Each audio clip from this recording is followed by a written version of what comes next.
Our country is in the midst of a great national trial, unlike any we have ever faced before. Nous sommes en guerre sanitaire, certes. I've developed mild symptoms of the coronavirus. I've taken a test that has come out positive. Oggi registriamo 10.000 vittime, abbiamo superato 10.000 vittime. Deswegen lassen Sie mich sagen, es ist ernst. Nehmen Sie es auch ernst. Todos los trabajadores de actividades no esenciales deberán quedarse en casa en las próximas 2 semanas. We've all seen the pictures online of people who seem to think they're invincible. Well, you're not.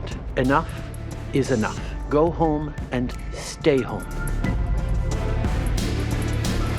País tras país, la propagación del SARS-CoV-2 está paralizando gran parte de la economía mundial. Para frenar la expansión del virus, los estados están decretando todo tipo de medidas extraordinarias, incluyendo el confinamiento de la población en sus casas, el cierre de fronteras o la paralización de buena parte de la actividad comercial e industrial. Evidentemente, toda esta situación va a tener unas consecuencias económicas enormes. Consecuencias que, por cierto, llegan incluso a la industria del fútbol.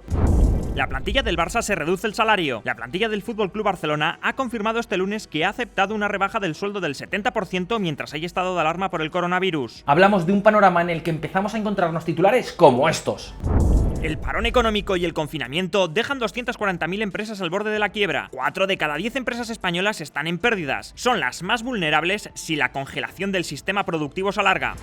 El desempleo podría alcanzar el 30% en los Estados Unidos según James Bullard, presidente de la Reserva Federal de San Luis. Y amigos, ojo, porque el problema que tiene pulsar esta especie de botón nuclear que paraliza de golpe la actividad económica y social de un país entero no se traduce solo en el daño inmediato que se produce al tener las empresas cerradas a cal y canto, sino que tampoco tenemos ni la más remota idea de cuánto tiempo tardaremos en recuperarnos, ni en cuáles van a ser las consecuencias finales una vez hayamos vencido al virus. No nos engañemos. Por un lado, lo más seguro es que los gobiernos no levanten de golpe todas las medidas extraordinarias que han tomado, sino que todo apunta a que para evitar una segunda ola de contagios lo harán poco a poco. E incluso lo más seguro es que algunas restricciones perduren al menos hasta que se encuentre una vacuna o un tratamiento eficaz. Y eso es exactamente lo que ahora está ocurriendo, por ejemplo, en los países de Asia que parecían haber vencido al COVID-19. Muchas de las restricciones que afectan a lugares públicos, como cines, restaurantes, hoteles o centros comerciales, pues siguen en pie. Y eso no es todo. En China están restringiendo la entrada al país y cancelando la mayor parte de los vuelos internacionales. En Taiwán, la cuarentena para las personas que regresan al país es obligatoria y saltársela implica multas de hasta $30.000. Y ojo, el acceso a extranjeros, al igual que ocurre en Hong Kong y en Singapur, ha sido prácticamente vetado. Por su parte, en Corea del Sur los extranjeros sí pueden entrar, pero tienen que cumplir obligatoriamente una cuarentena de 14 días confinados en un apartamento o en una habitación de hotel. Y vamos, todo apunta a que también veremos este tipo de medidas más adelante en el resto del mundo, incluyendo en Europa y en Estados Unidos. En otras palabras, que el daño sobre la economía puede prolongarse durante bastante más tiempo. Por otra parte, para muchas industrias el daño ya está hecho y la vuelta a la normalidad les va a suponer un esfuerzo titánico. El sector del turismo necesita de media alrededor de 19,4 meses para recuperarse de las epidemias, más incluso que los 11,5 meses necesarios para recobrarse de ataques terroristas. Aditya Kowala, gestor de fondos de Fidelity. Y por supuesto, los propios gobiernos tampoco se van a escapar de rositas. Si algo hemos aprendido durante las últimas décadas es que las crisis económicas suelen terminar con una gigantesca montaña de deuda pública. Y esta vez, pues, no va a ser diferente. Muchos países van a registrar durante todo el 2020 unos agujeros presupuestarios tan grandes que por sí mismo podrían conducir a una nueva crisis financiera. Y eso es precisamente lo que explica noticias como esta. El Banco Central Europeo saca su bazooka y rompe todos los récords de compra de activos en una semana. Para que os hagáis una idea, el Banco Central Europeo ha sacado toda la artillería pesada para impedir que las primas de riesgo de países como España o Italia suban hasta la estratosfera. Para hacer frente a esta crisis y facilitar que los gobiernos europeos puedan endeudarse a tipos reducidos, el Banco Central Europeo ha puesto en marcha un programa de compras de deuda pública y privada dotado de un presupuesto de 750.000 millones de euros. Tan solo durante la semana del 23 de marzo de 2020, el Banco Central Europeo compró activos por unos 39.000 millones de euros, más de 40.000 millones de dólares, el mayor nivel semanal de compras de toda su historia. En otras palabras, que a pesar de lo que se está diciendo en Italia y en España, lo cierto es que el Banco Central Europeo ya está rescatando a los países europeos más afectados por esta crisis. Ahora bien, esperad un segundo. Evidentemente, la crisis no se limita al viejo continente. De hecho, en el momento de hacer este vídeo, el país con más contagios por coronavirus de todo el planeta no es otro que los Estados Unidos.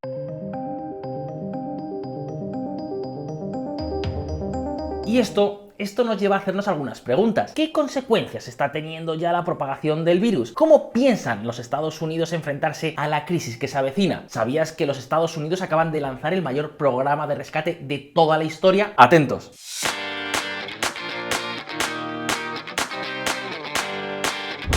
Un jarro de agua fría. Amigos, amigas, en un pasado vídeo aquí en VisualPolitik os contamos cómo durante semanas el gobierno de España pasó olímpicamente del coronavirus. ¿Corona qué? Pero venga ya, si eso no es más que una gripe, son cosas de chinos que han visto muchas películas de ciencia ficción y se las creen todas. Y así hasta que por supuesto fue demasiado tarde para detener su propagación.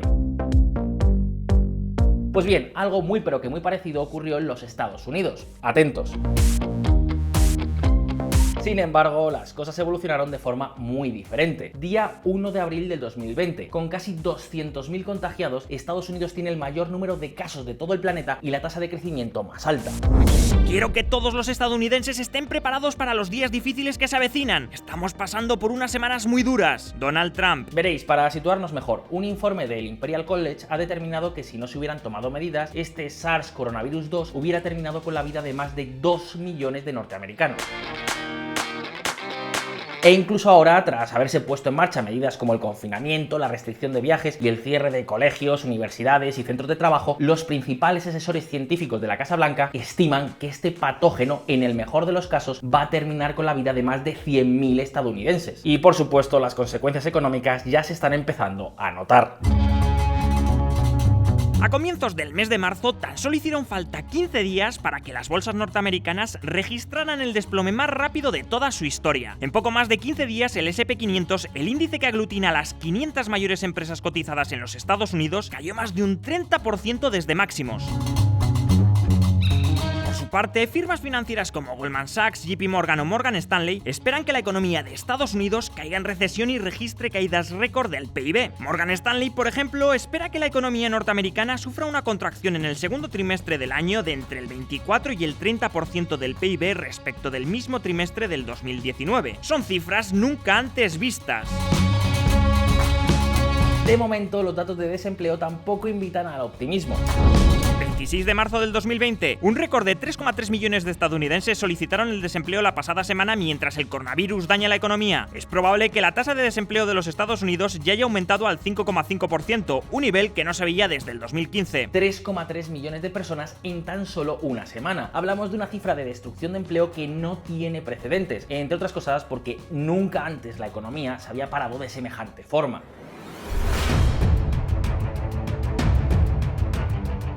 Y todo esto, amigos, llega en un momento en el que durante los últimos años, gracias a los tipos de interés tan bajos, muchas empresas han asumido un montón de deudas, hasta tal punto que en Estados Unidos la deuda corporativa, es decir, la deuda de las empresas, se encuentra en el mayor nivel de por lo menos los últimos 40 años.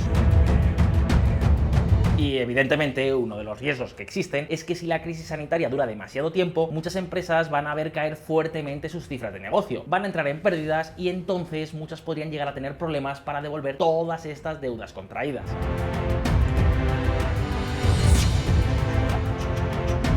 Lógicamente, el daño será mayor cuanto más se tarde en superar la crisis sanitaria, pero a día de hoy lo cierto es que no sabemos ni cuánto tiempo va a llevar, ni tampoco cómo demonios va a ser la recuperación, si en forma de V, de U, de W, de L o de como diantres sea.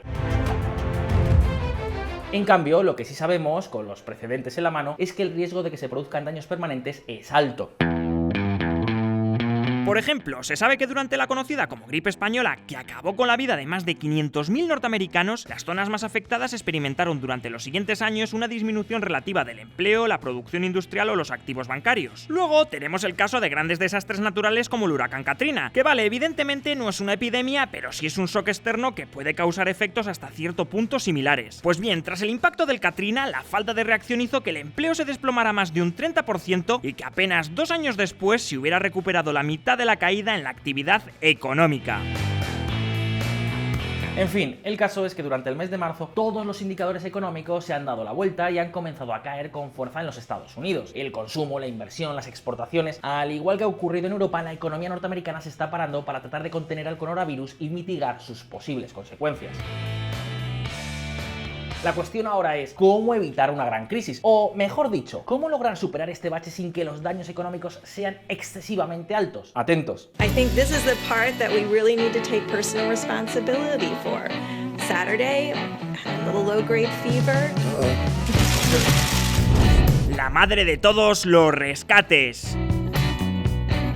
Tras una tramitación rápida y casi unánime entre republicanos y demócratas, tanto en el Senado como en la Cámara de Representantes, el día 28 de marzo Donald Trump firmó la ley que contempla el mayor rescate de la historia de los Estados Unidos, 2,2 billones de dólares, el 10% del PIB, para hacer frente a las consecuencias económicas del coronavirus.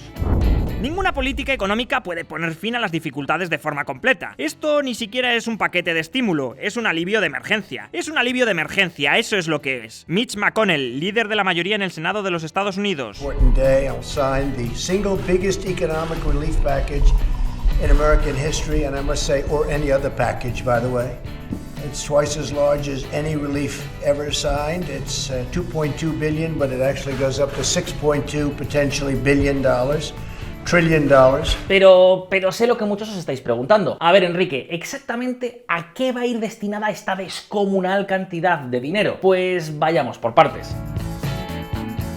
Algo más de 300.000 millones de dólares se van a destinar a enviar cheques a la inmensa mayor parte de los ciudadanos norteamericanos. Sí, cheques. En concreto, cada persona que gane menos de 75.000 dólares anuales van a recibir en su casa un cheque de 1.200 dólares y 500 dólares por niño. De esta forma, una familia de 4 miembros que ingrese menos de 150.000 dólares anuales pues recibirá cheques por valor de 3.400 dólares para compensar los daños de la crisis. Si ganan más, la cantidad se va reduciendo progresivamente. Luego, algo más de 200.000 millones se destinan a ampliar el derecho a recibir el seguro de desempleo. Se amplían el número de personas que pueden solicitarlo, el tiempo durante el que se disfruta de él y también los pagos a recibir durante los próximos 4 meses. Por cierto, apunte, el rescate también plantea que las aseguradoras tengan que hacerse cargo de los costes derivados de esta enfermedad, así como del coste de realizar la prueba. La idea fundamental es que las familias no recorten sus niveles de consumo, aunque esto sea a costa del presupuesto público. $6.2 trillion. I've never signed anything with a T on it. I don't know if I can handle this one, Mitch. We can't chicken out at this point, can we? Por su parte, para las pequeñas y medianas empresas se abre una línea de 360.000 millones de dólares en préstamos participativos, es decir, préstamos en condiciones favorables que parcialmente pueden perdonarse, si se cumplen algunos requisitos como por ejemplo mantener el número de empleados y los pagos a proveedores. Para las grandes empresas, la cantidad asciende a 500.000 millones de dólares. Eso sí, en este caso las grandes corporaciones deberán cumplir algunos requisitos como por ejemplo suspender los programas de recompra de acciones, y además el proceso será evaluado de cerca por un comité de seguimiento. Por último, el plan contempla algo más de 125.000 millones para hospitales, fármacos y equipamiento médico, y otros 339.000 millones para apoyar la lucha contra el coronavirus de los estados y los gobiernos municipales. Estas son las principales medidas del mayor paquete de rescate de la historia de los Estados Unidos, el plan con el que la administración Trump espera poder mitigar los daños causados por esta crisis. Dicho esto, tal vez el mayor problema que entraña tiene que ver con que los Estados Unidos pues han llegado a esta crisis sin hacer los deberes. Me explico. La administración Trump había proyectado para este 2020 un déficit público de algo más de $1 billón. Ojo, $1 billón hispano, es decir, casi un 5% del PIB. Un agujero gigantesco, sobre todo si tenemos en cuenta que la economía de Estados Unidos llevaba más de 10 años de crecimiento económico sostenido. Pues bien, el caso es que ahora, con este paquete de rescate y el daño que la crisis puede causar en las arcas públicas, el déficit se va a disparar, hasta niveles no vistos desde la Segunda Guerra Mundial, niveles que pueden estar fácilmente entre el 15 y el 20% del PIB. Para que os hagáis una idea, las estimaciones recientes de Morgan Stanley apuntan a que durante el 2020 y el 2021 el déficit público del gobierno de los Estados Unidos ascenderá a casi $5 billones, prácticamente el tamaño de toda la economía de Japón, que es la tercera mayor economía del planeta tras Estados Unidos y China, o por ejemplo el equivalente también a casi 4 veces toda la deuda pública española, todo esto en tan solo 2 años. Es decir, que la deuda nacional de los Estados Unidos puede llegar a superar el 125% del PIB en apenas 2 ejercicios. Y la pregunta es, ¿cómo se va a financiar? Pues amigos, aquí la Reserva Federal va a jugar un papel clave. Ya ha anunciado que va a comprar bonos de deuda pública del gobierno como si no hubiera mañana. Y eso es lo que explica que empiecen a aparecer titulares como este.